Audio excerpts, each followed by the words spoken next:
Gyan phoning to inquire about hotel information. First, you have some time to look at questions 1 to 4.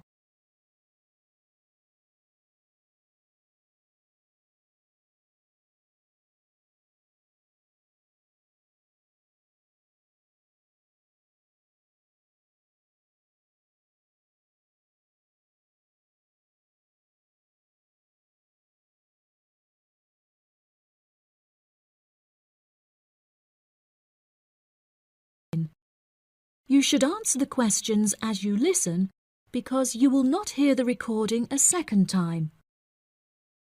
Listen carefully and answer questions 1 to 4. Good afternoon. You're through to reception at the Island Hotel in Crete. How may I help you today? Yes, hello there. I'm hoping to book a double room for my wife and myself for about 2 weeks, from the 25th of April of this year. Firstly, could you tell me whether it's particularly hot during this time? Yes, of course, sir. During late April and early May, the daytime temperature shouldn't exceed 19 degrees Celsius.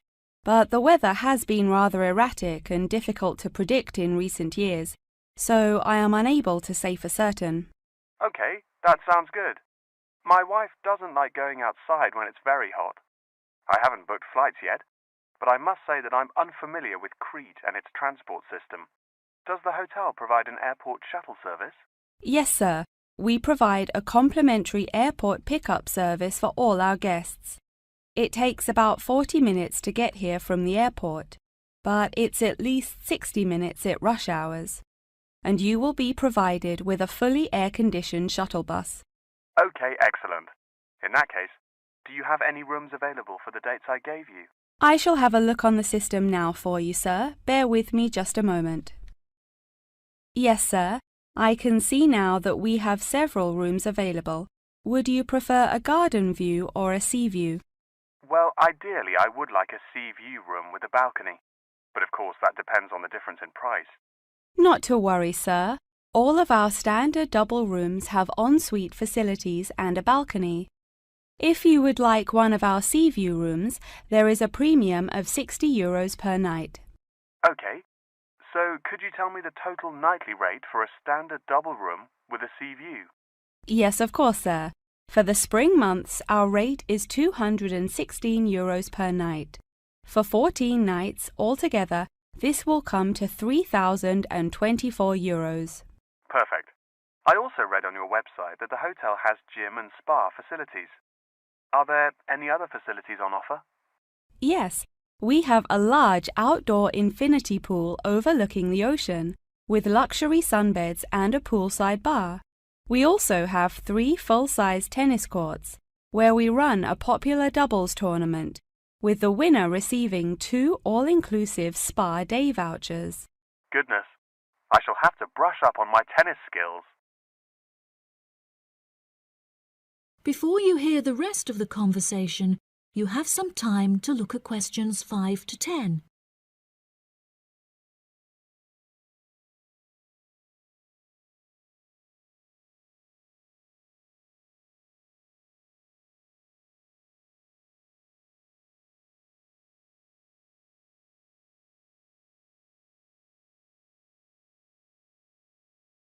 Now listen and answer questions 5 to 10. Are there any other activities organised by the hotel that we can partake in? It's just that it's our wedding anniversary on the 30th of June, and I would like to provide my wife with a perfect romantic getaway. I can assure you, sir, that your wife won't be disappointed. Ours is a 5-star resort, which is renowned for its luxury and beauty. In terms of activities, the hotel provides thrice-weekly entertainment. On Tuesdays, guests will take a minibus and partake in learning to cook succulent fish dishes with our Michelin-starred chef Enrique. The class will take place in a beautiful valley deep in the Cretan hills, where guests will be treated to an intimate piano performance by our in-house concert pianist Pedro. On Wednesdays, a select number of guests will be fortunate enough to explore the mountains by helicopter. before being transported to a tropical Cretan garden by shuttle bus. Finally, on Thursdays, after a fancy dinner, we provide a spectacular fireworks display, which guests can view from the comfort of a cable car. Oh, wow. That all sounds absolutely wonderful. I shall book the room now, and then I need to look at flights so as not to become extortionate. Would you like to take my details now or later? That is the end of part 1. You now have half a minute to check your answers.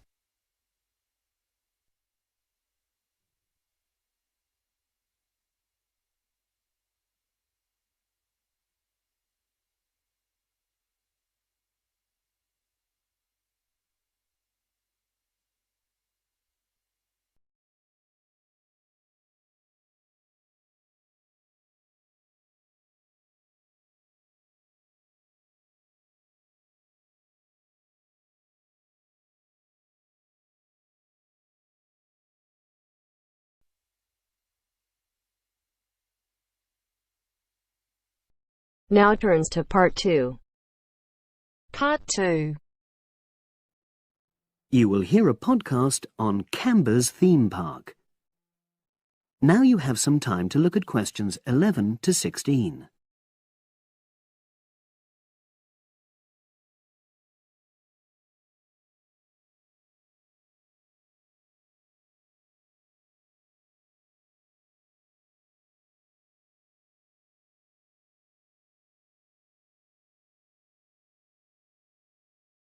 Now listen and answer questions 11 to 16.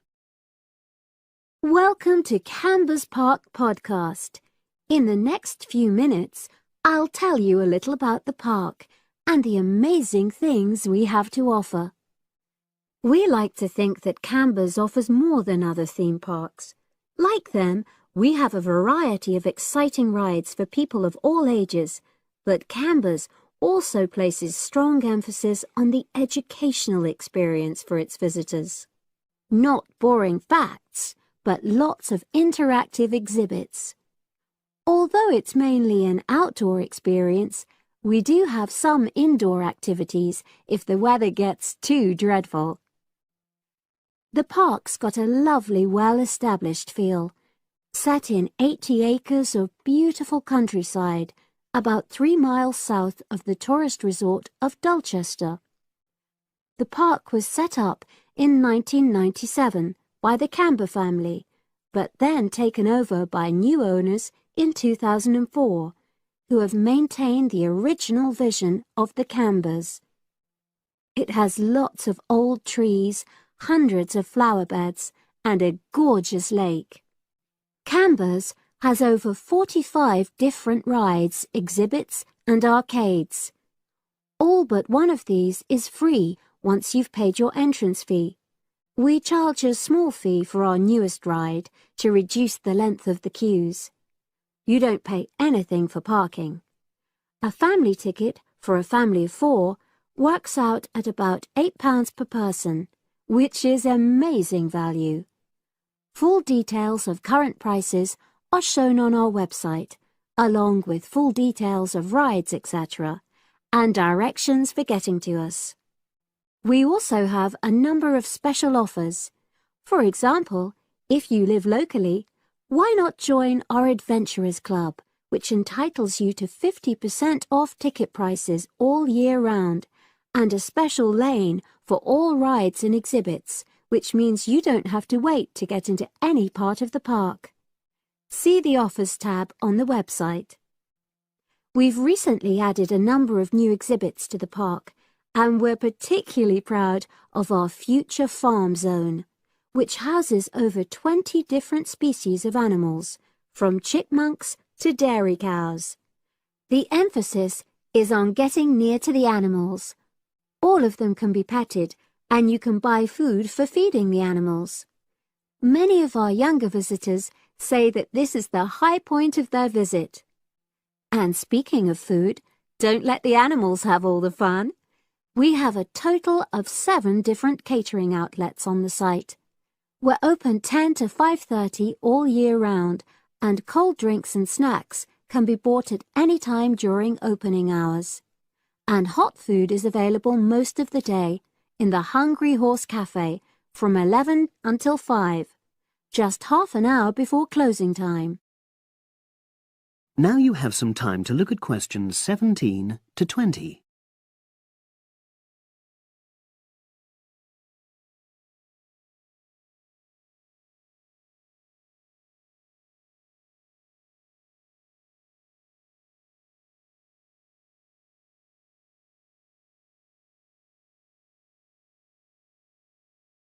Now listen and answer questions 17 to 20.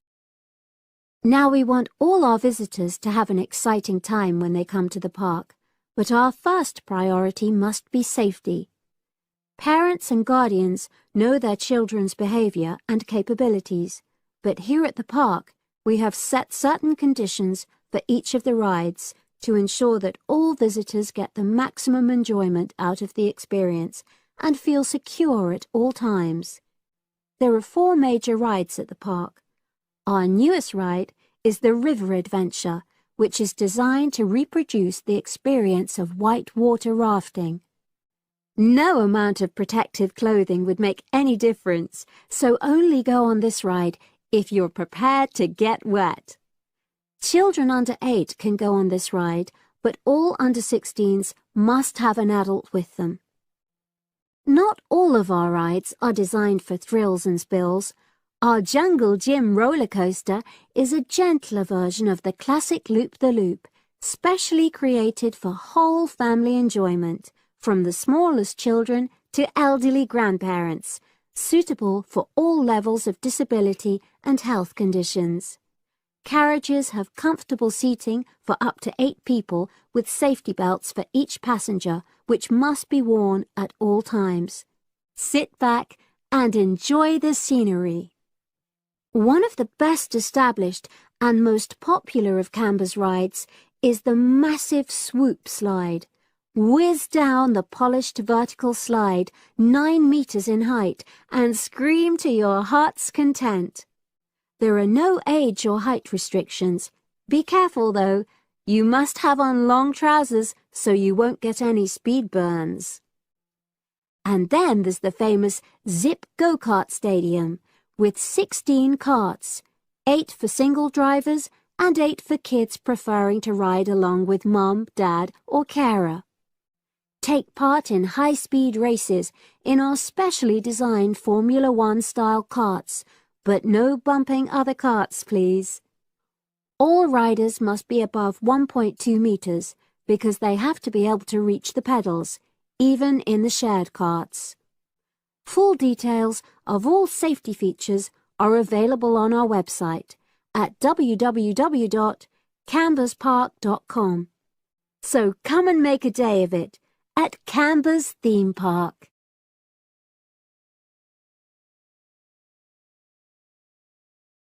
That is the end of part 2. You now have half a minute to check your answers.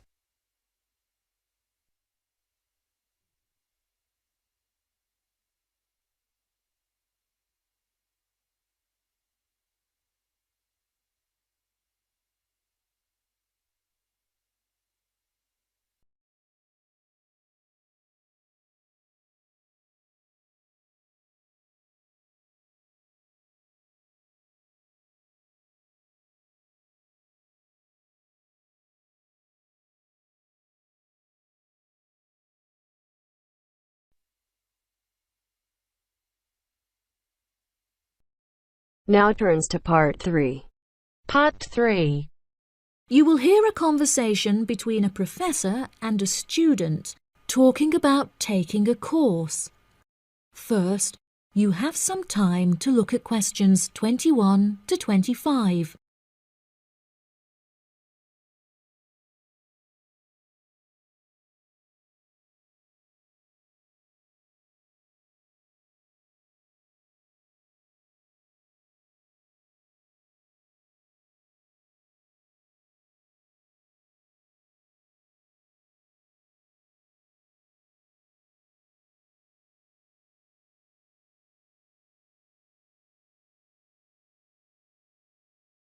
Now listen carefully and answer questions 21 to 25.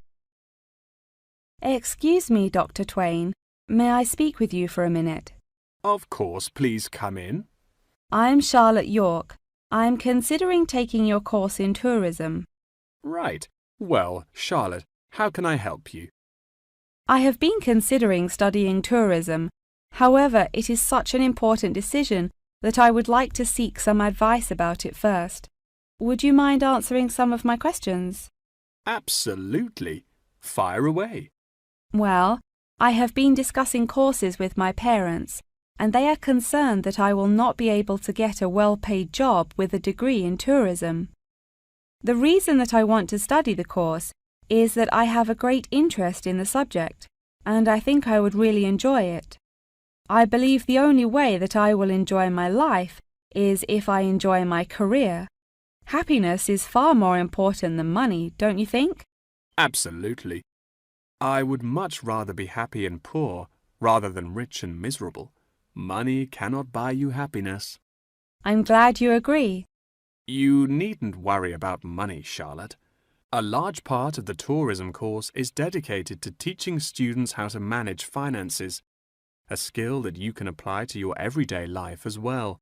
I would also recommend that you take a sideline course in time management, as this can be incredibly useful in efficiently planning your workload. Efficiency is the key to success. I'll remember that. Now, I have found that some students have natural talents that really help them to succeed in the course. Communication skills, for example, can be very beneficial. Do you have any strengths? Maths was always my favourite subject at school, so I really enjoy solving mathematical problems. However, I find statistics quite difficult. I have always been very capable and self-sufficient. I have a lot of confidence in my abilities and will take the initiative in situations without needing to depend on anyone else for their help.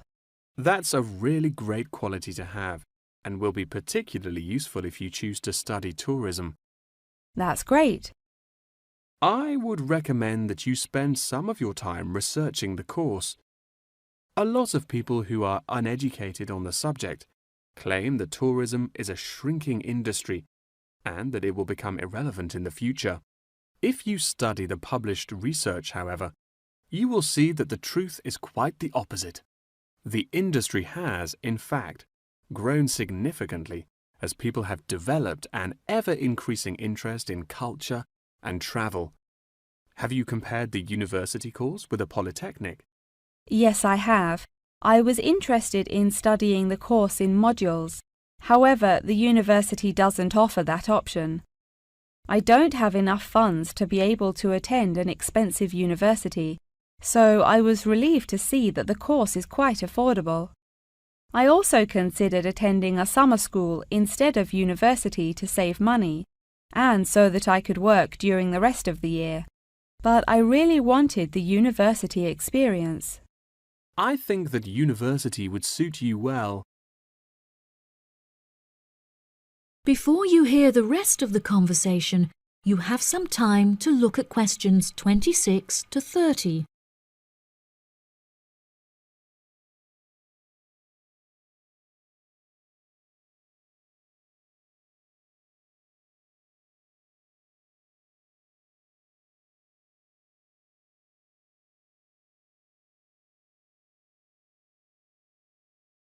Now listen and answer questions 26 to 30. Now, what about the courses? Are you interested in any of the other subjects on offer? I have looked at a few. I was interested in travel and business as it sounds similar to tourism. That is really worth learning. However, be aware that it is difficult and will demand a lot of your time. Okay, that's good to know. You might find that Japanese is an interesting course and it will teach you valuable skills in speaking the language. Personally, it's not bad and could be of some help, but not that much. Okay, Japanese. Got that. What about medical care?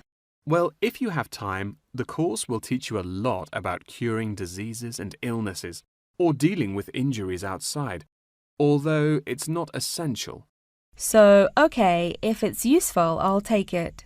If you enjoy using technology and are worried about fulfilling the entry requirements, computing is very relaxed about the skills that applicants must possess.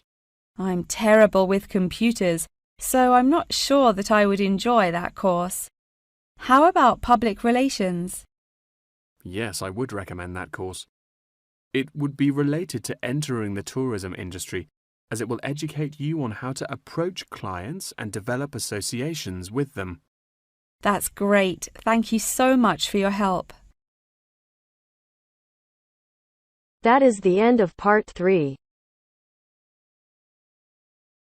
You now have half a minute to check your answers.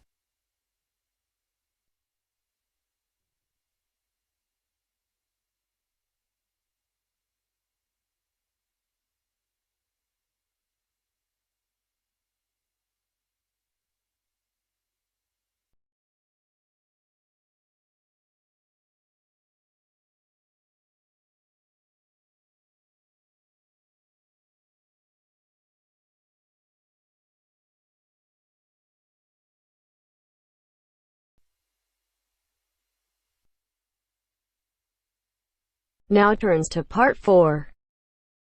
Part 4. You will hear part of a lecture about a place called Cuba Pedy. Listen carefully and answer questions 31 to 36.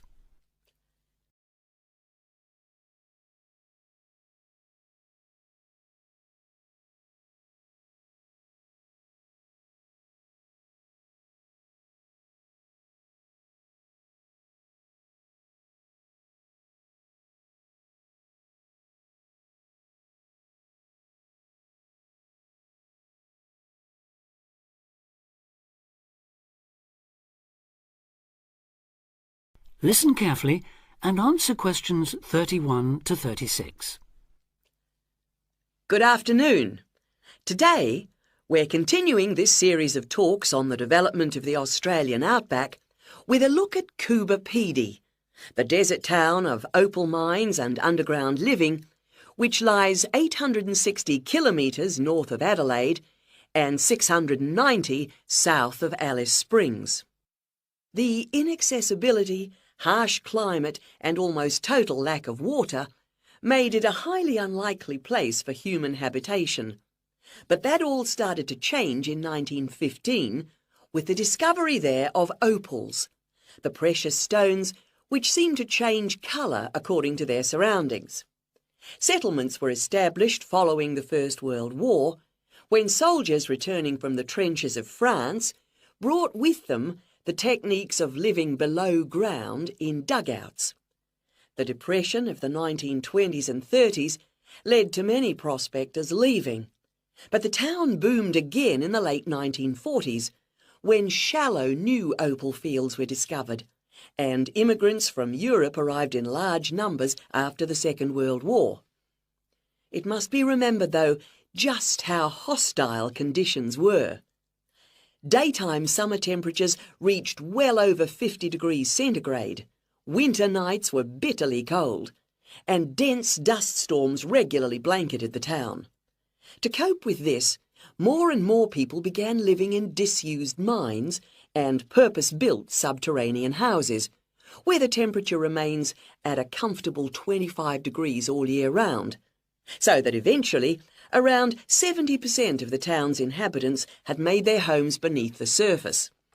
This led to the construction of hotels and even churches below ground, as well as an entire underground shopping centre, the only one in the world.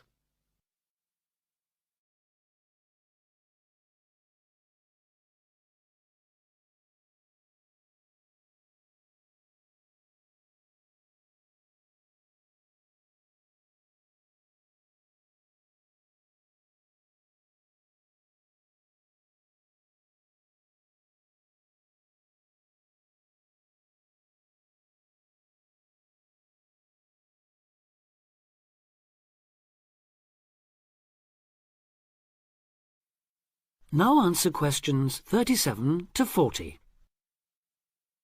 Perhaps not surprisingly, This has now led to the emergence of a secondary industry, tourism.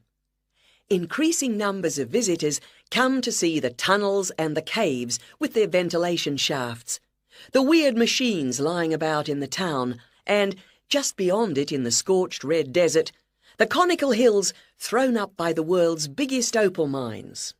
It's a logical stopping place for travellers too. The nearest town to Coober Pedy is Woomera, in the prohibited area once used for launching space rockets. But even that is an enormous distance away. Within the town itself, there are plenty of hotel rooms and a number of ethnic restaurants. Remember that Coober Pedy is one of the most multicultural places in Australia, with an estimated 45 nationalities represented, and its very own Opal Museum.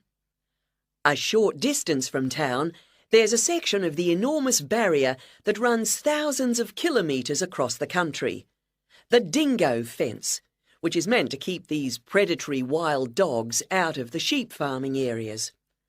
Another attraction just outside town are the sets of various films made there, including Mad Max 3, as well as The Red Planet and Until the End of the World. Names that reflect the harshness of the terrain and temperatures there.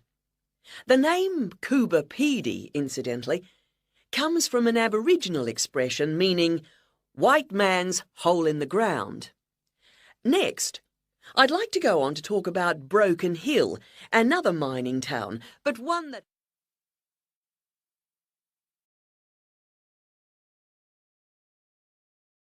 That is the end of part 4. You now have half a minute to check your answers.